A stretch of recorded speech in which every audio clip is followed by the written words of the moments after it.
बिस्मिल्लाहिर्रहमानिर्रहीम। अस्सलाम वालेकुम नाज़रीन, आप देख रहे हैं आवाम की आवाज़। हम इस वक्त मौजूद हैं इस्लामाबाद में और जमात इस्लामी के एहतजाज में। हमारे साथ जमात इस्लामी के पार्लिमानी लीडर मौलाना अकबर अली चतराली साहब हैं। आइए उनसे सवालात करते हैं। अस्सलाम वालेकुम। वालेकुम सलाम व रहमतुल्लाह।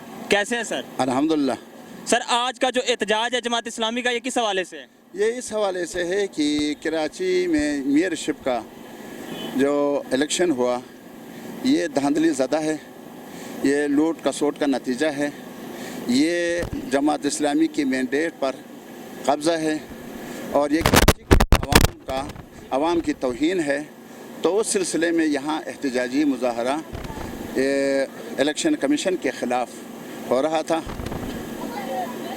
इस मुख्तसर से एहतजाज से क्या इस इलेक्शन कमीशन को या हुकूमत पाकिस्तान को कोई फ़र्क पड़ेगा?